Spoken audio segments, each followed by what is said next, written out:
నమస్తే, welcome to our channel. ప్రముఖ శక్తి సాధకులు, కామాఖ్యాదేవి మరియు మహాత్రిశక్తి దేవత ఉపాసకులు శ్రీ ప్రహ్లాద స్వామి గురూజీ గారు ఈరోజు మనతో పాటు మన స్టూడియోలో ఉన్నారు. నమస్కారం గురుగారు. జై మాతాది. గురుగారు, ఇంకొక ప్రశ్న ఉంది నాకు. ఏంటంటే పంచబలులు కామాఖ్య పీఠంలో ఎక్కడ అసలు ఏ దేవాలయంలో కూడా అమ్మవార్ల శక్తిపీఠాలు అవనండి ఏదైనా సరే ఎక్కడా కూడా ఉండవు ఈ పంచబలులు అనేవి. కానీ అక్కడ పంచబలులకు ఒక ప్రాముఖ్యత అనేది ఉన్నది. అసలు ఈ పంచబలులు ఏంటి, అసలు దేని గురించి అక్కడ చేస్తూ ఉంటారు? ఇంకోటి కూడా మేము గమనించింది ఏంటంటే అక్కడ క్రీడాకారులు, సెలబ్రిటీలు, సామాన్య మానవులు, ఐఏఎస్లు, ఐపీఎస్లు, ఇలాగ అసలు ఎంత రాజకీయ నాయకులు కూడా కొన్ని లక్షల మంది వస్తూ ఉంటారండి. అదొకటి. ఎన్ని లక్షలైనా సరే మీరు అక్కడ వాళ్ళు ఎన్ని లక్షలైనా సరే వాళ్ళు అది చెల్లించి ఆ పూజా హోమాలు అయ్యి చేయించుకుంటారని విన్నాం మేము. అసలు ఏంటి అసలు ఆ పంచబలులకి ఉన్నటువంటి అంత ప్రాముఖ్యత, శక్తి ఏంటంటారు? నిజంగా అది ఆ భక్తులు వాళ్ళ కోరికలు తీరుస్తాయా? దాని గురించి కొంచెం సవిస్తారంగా చెప్తారని. జై మాతాది. బలి అనేది, బలి అంటే ఏమిటి? ఆహారం. మనం పరవాన్నం పెట్టినా కూడా అవును, అది బలే. అవును, బలిహారం అంటాం. బలిహారం, అవును, విన్నా. అది పరవాన్నం పెట్టినా కూడా ఇంట్లో పెడుతూ ఉంటాం, బలే అంటాం. సో ఇక్కడ బలి ఏంటంటే ఒక జీవం ఉన్న ప్రాణిని బలిహారం ఇవ్వటం. అది ఇదివరకు అన్ని క్షేత్రాల్లో జరిగేవి. ఈవెన్ మన విజయవాడ దుర్గమ్మ దగ్గర కూడా బలి జరిగేది. అవును, అది తెలుసు. యాదగిరిగుట్ట కొన్ని శతాబ్దాల క్రితం యాదగిరిగుట్ట నరసింహస్వామి క్షేత్రంలో కూడా బలులు జరిగేవి. అక్కడ కూడా బలులు ఇప్పటికీ కొన్ని చోట్ల అన్అఫిషియల్గా బలులు జరుగుతున్నాయి. సో శక్తిపీఠాల్లో చాలా వరకు శక్తిపీఠం అంటేనే ఒక బలి ఇచ్చే కేంద్రం.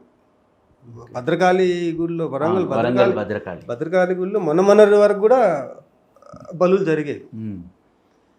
తర్వాత కేంద్ర ప్రభుత్వం, రాష్ట్ర ప్రభుత్వాల కొన్ని ఉత్తర్వుల ప్రకారం జంతు బలి నిషేధ చట్టం వచ్చి అన్ని చోట్ల కూడా బలులు నిషేధించడం జరిగింది. ఇక్కడ పెద్దమ్మకు కూడా చేస్తూ ఉంటారు, ఇక్కడ మనకి హైదరాబాద్ చేస్తుంటారు. కాకపోతే అన్అఫిషియల్గా జరుగుతుంది. కానీ బలి అంటే ఏంటి? ఒక అంశం కోసం మనం ఇచ్చే ఒక పరిహారం, మనకున్నటువంటి కోరిక బట్టి మనం ఇచ్చే పరిహారం.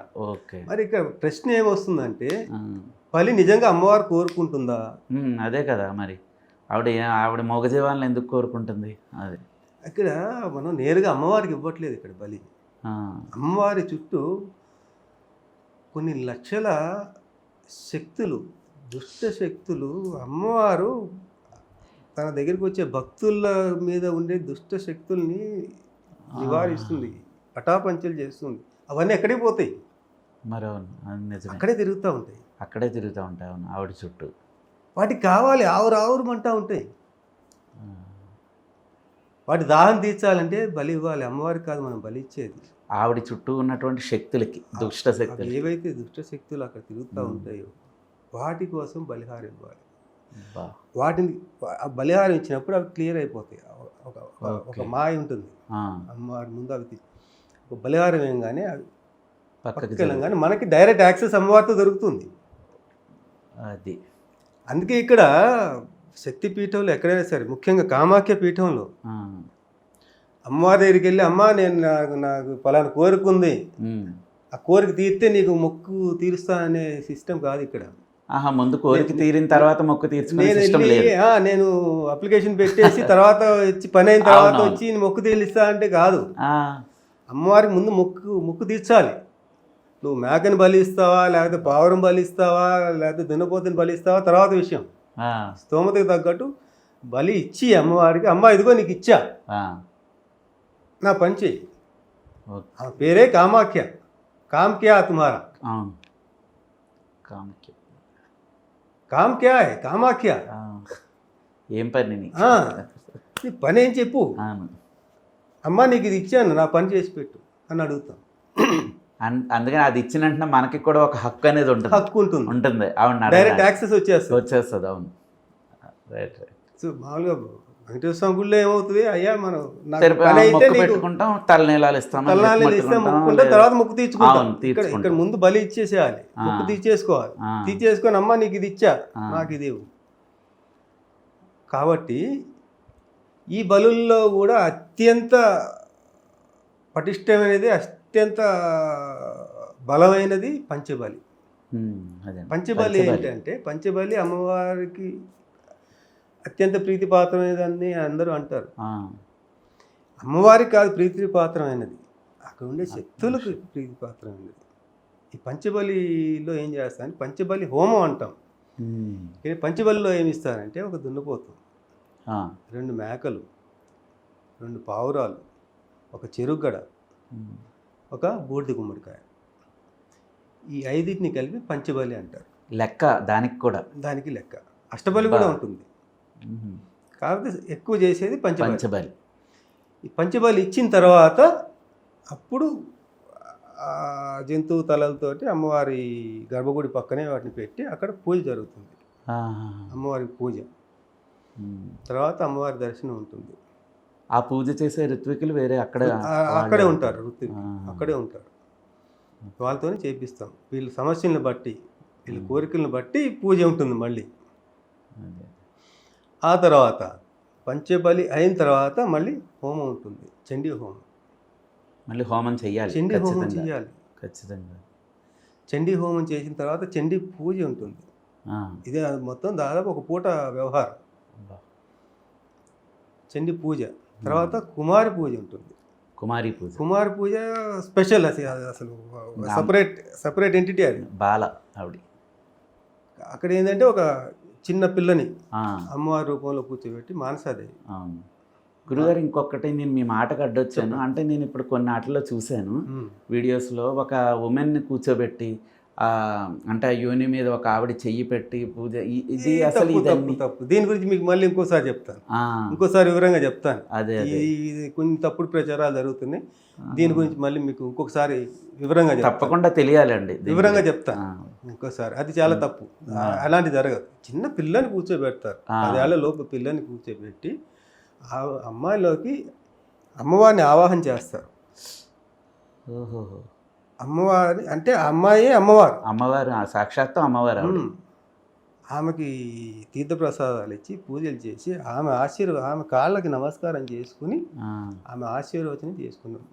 మరీ ముఖ్యంగా ఏంటంటే ఈ కుమారి పూజ అనేది భార్యాభర్తల సమస్యలకు, పెళ్ళి కాని వాళ్ళకి పెళ్ళి అవ్వటానికి, తర్వాత విడాకుల దాకా వెళ్ళిన కొన్ని కేసులు ఉంటాయి భార్యాభర్తలు, వాళ్ళకి పిల్లలు కాని వాళ్ళకి పిల్లలు పుట్టడానికి, ఈ వైవాహిక కుటుంబపరమైన సమస్యలు ఏవైతే ఉంటాయో భార్యాభర్తల గొడవలు, ఇలాంటి వాటికి కుమారి పూజ అద్భుతమైనదండి. అక్కడ చేస్తే అంత ఫలితం వస్తుంది, ఎగ్జాక్ట్ రిజల్ట్ వస్తుంది. పిల్లలు పుట్టిన వాళ్ళు ఖచ్చితంగా అక్కడ అమ్మవారి దగ్గరికి వెళ్ళి ఈ పంచబలి హోమం చేసుకున్న తర్వాత ఇది చేసుకోవాలి కుమారి పూజ. అంటే దీనిలో భాగమే. కుమారి పూజ సపరేట్గా కూడా చేయించుకోవచ్చు, కానీ పంచబలి హోమం తర్వాత చండీ హోమం ఇవన్నీ ఒక ప్రాసెస్ అన్నమాట. చేయించుకుని ఇదంతా అయ్యేసరికి దగ్గర మనకి 2-3 అవుతుంది మధ్యాహ్నం.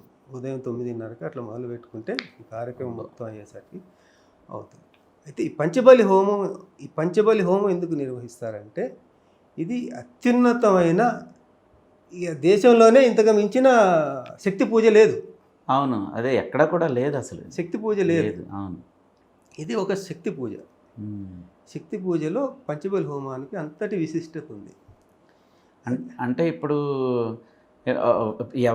ప్రతి ఒక్కళ్ళు అక్కడ పంచబలి పూజ నిర్వహించుకోవాలంటారు, లేదంటే వాళ్ళ స్తోమతను బట్టి చేయించుకోగలిగే పిండి కొద్దీ రొట్టె. అవునండి, అదే అది కూడా. ఎందుకంటే కొందరు చేయించుకోవాలనుకుంటే ఇప్పుడు ఖచ్చితంగా ఈ ప్రోగ్రామ్ చూసారంటే మిమ్మల్ని కంపల్సరీ కాంటాక్ట్ అవుతారు, దాని గురించి తెలియాలి కదా. అందుకని అది ఖర్చుతో కూడుకునే వ్యవహారం. అక్కడ వాళ్ళ దేవస్థానం ఫీజే 1,40,000 ఉంటుంది. అబ్బా.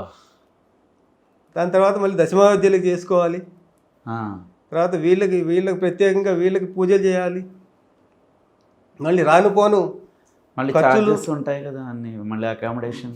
ట్రైన్కి వెళ్ళలేము. అవును, కామాకి వెళ్ళాలంటే ట్రైన్కి వెళ్ళాలంటే 1-2 నెలల ముందే బుక్ చేసుకోవాలి. పోను 3 రోజులు, రాను 3 రోజులు, మళ్ళీ 1 రోజు లేటు ట్రైన్, వారం రోజులు ట్రైన్లోనే జర్నీలోనే అయిపోద్ది కాబట్టి ట్రైన్లో వెళ్ళే పరిస్థితి ఉండదు.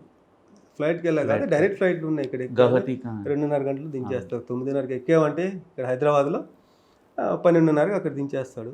నెక్స్ట్ డే నుంచి మన కార్యక్రమాలు నెక్స్ట్ డే కార్యక్రమం చేసుకొని టైం ఉంటే తర్వాత రోజు కూడా ఉండొచ్చు, లేకపోతే ఆ రోజు మధ్యాహ్నం వరకు అయిపోతుంది. మళ్ళీ మధ్యాహ్నం 3:30కి అక్కడ డైరెక్ట్ ఫ్లైట్ ఉంటుంది, అది ఎక్కేసి 5:30 వరకు హైదరాబాద్ వచ్చేసేయచ్చు.